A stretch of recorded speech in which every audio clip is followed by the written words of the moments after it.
Now, all the tax collectors and sinners were coming near to listen to Jesus.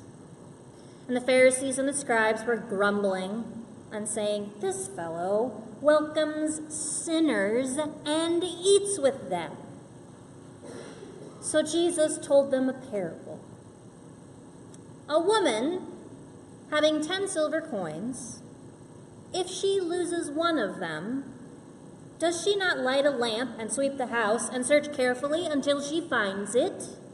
And when she has found it, she calls together her friends and her neighbors, saying, "Rejoice with me, for I have found the coin that I have lost." Just so, I tell you, there is joy in the presence of the angels of God over just one sinner who repents. This is the word of the Lord. Thanks be to God. You may be seated.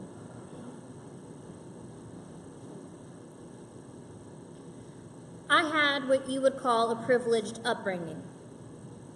I grew up wholly and completely unaware of how truly fragile the world is. By the time I was old enough to even notice the life that surrounded me, my parents had built a very, very comfortable existence for us. We were solidly middle class, maybe even upper middle class, though I didn't know that, and I didn't have to work if I didn't want to, and my parents bought me my first car, a Ford Escort, if you're interested, a car that I had until my son was born, so I made that last a long time. I never worried if there would be food on the table, because there always was. I never worried that if I turned the water tap on, that water wouldn't come out, because it always did. I never worried that I would come home and the electricity would be out, because it was always on. I didn't know poverty was a thing. So imagine my surprise when I finally stopped being selfish enough to ask my parents their own stories. And I learned the story of my parents' first year of marriage. They got married when they were 19 years old. The joke was always, once I turned 19, "Can I get married now?" And their answer was always no. But that was because when they were 19, they were broke. And they scrounged pennies for everything. And my mom told me the story of one time she was crying because she was so hungry, and my dad tore the house apart and managed to find 19 cents to get her a burrito. Poverty was an abstraction for me, something that happened in other countries, but poverty was a lived experience for my parents. I would be 30 before I finally experienced what we call now economic insecurity for myself. But in the time of my childhood and up until I was 30, I had a problem with this morning's parable. I didn't understand what it was about. Because who cares about one coin? No one's that poor. Well, a lot of people are that poor. Traditionally, this story is told in tandem with two other parables. First, a parable about a shepherd who leaves behind 99 other sheep to just go find one. And right after this, the more famous of the three, the parable of the prodigal son. You know, that story of a kid who's a jerk to his father and then gets a party when he comes home. It's a triumvirate of lost things being found. And as I've often heard it said, lost things that weren't actually worth looking for. But that interpretation doesn't really sit well with me, especially now that I know what it's like to be afraid of not paying the next bill. Because when you read the Bible from abundance rather than scarcity, when you hear Jesus from a place of safety rather than danger, when you read a parable from a place of power, you're not actually hearing it because your posture is wrong. You can't hear what Jesus is really saying when you sit like that. So how do you sit? In 2012, the Corporation for Enterprise Development released a study which laid out stark findings about the state of America. 43% of households in America, 127 million people, were what they called liquid asset poor. Meaning, if one of those households experienced a sudden loss of income, like a layoff or a medical emergency or a hurricane, they would fall below the poverty line in less than 3 months. In 2016, another survey found that 63% of Americans, over 150 million people, had no emergency savings and would be unable to afford an emergency room visit or even a car repair. In January of this year, that survey was done again, and those numbers were the same.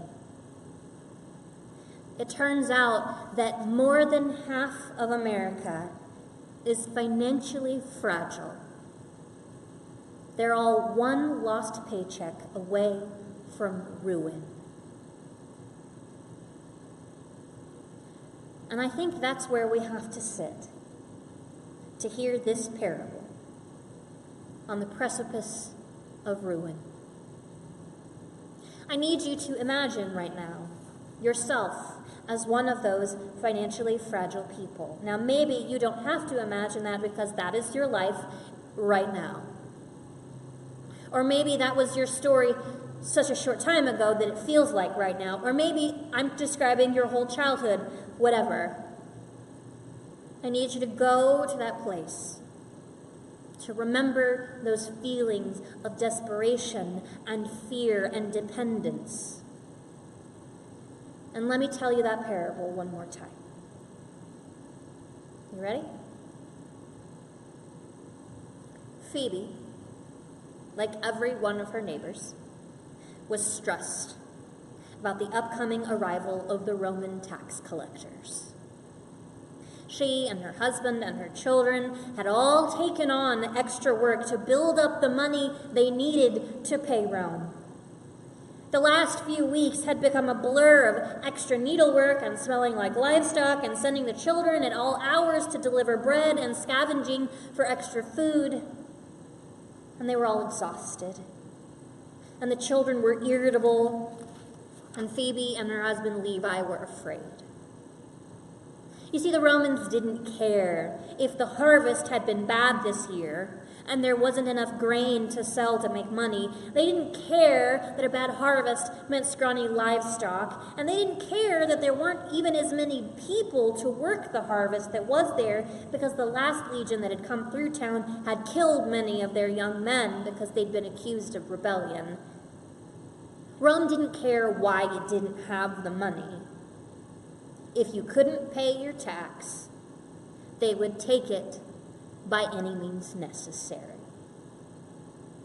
Phoebe knew that meant that her children could end up sold as slaves to pay their debt. But Phoebe finally felt like she could breathe again, because just yesterday they'd collected the 10 silver coins they needed to pay their bill. She drew the drawstring bag out of its precious hiding spot near her flower and poured out the coins so she could count them one last time so she could sleep. 1, 2, 3, 4, 5, 6, 7, 8, 9. There were only 9 coins. There had been 10, but where was the 10th coin? So Phoebe became frantic. She woke up her children and her husband, and they began to search the house from top to bottom. She ran to her neighbors to get more lamps, to borrow oils to light the darkness. They whispered amongst themselves in fear, watching her. The neighbors knew the tax collectors were coming tomorrow, and there was no more time. There was no time for the family to come up with the last bit of money, and they certainly didn't have money to lend. They had to pay their own bills. Phoebe felt like the searching went on for hours, the children picking up and moving all their belongings into the feeble light of the candles, and to get a better look for this wayward coin, and her hope dwindled with every passing moment and ever-approaching dawn until her youngest, just a toddling baby himself, came forward with an arm covered in flour and a coin held tightly in his palm.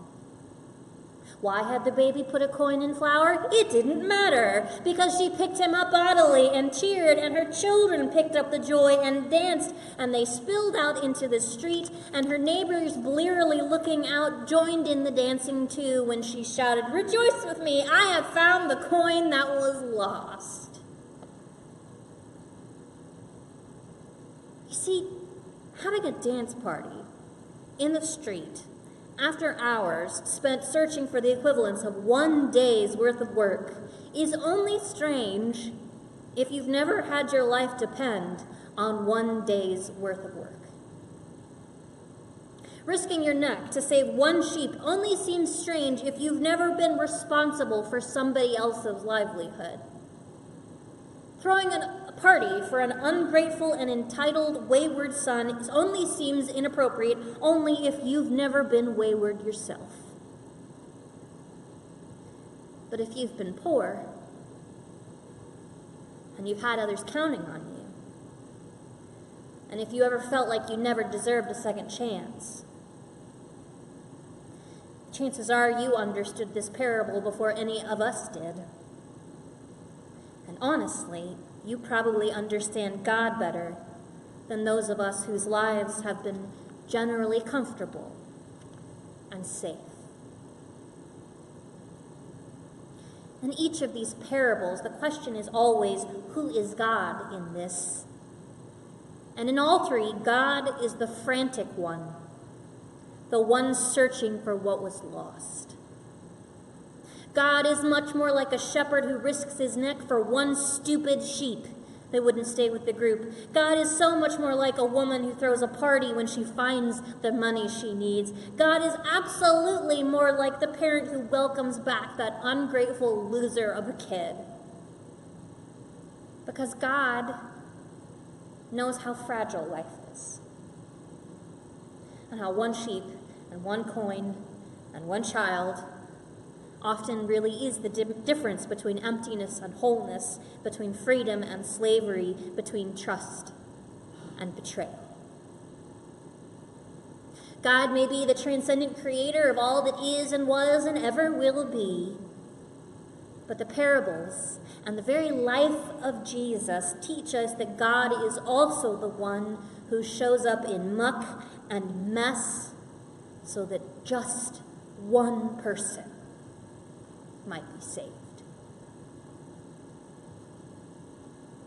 It's worth considering, then, why the Church of Jesus, in this time and in this place, has forgotten how to sit like this,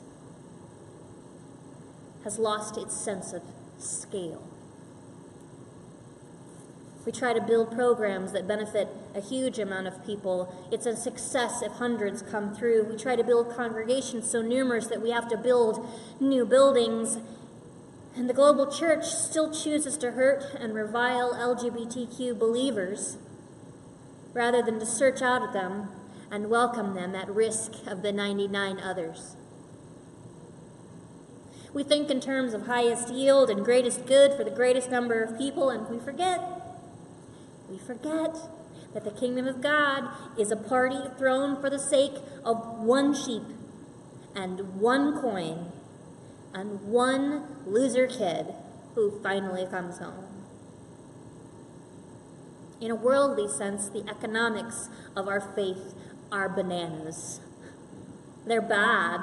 The waste is high. The stewardship of resources is irresponsible. But economy has nothing to do with a person's ultimate worth before God.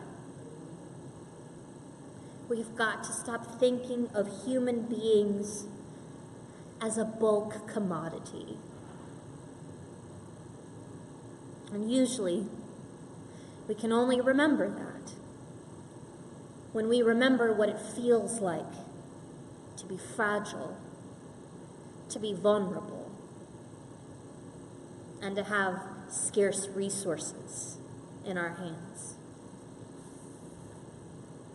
Friends, if you feel like that you're not worth the trouble, you feel like a personal equivalent of a lost sheep or a loser kid or the daily pay of a minimum wage worker, remember, God throws parties for those things. And if you find yourself thinking about others as not worth our trouble and not worth the high cost of loving them, remember that God in Jesus Christ was born into a family that Rome would have said was not worth the trouble. Let's relearn our posture when we hear the parables of Jesus, and let's relearn the lessons of our own times of scarcity and vulnerability. That just one coin, that just one sheep, just one son, that just one life is worth risking everything for. Pray with me.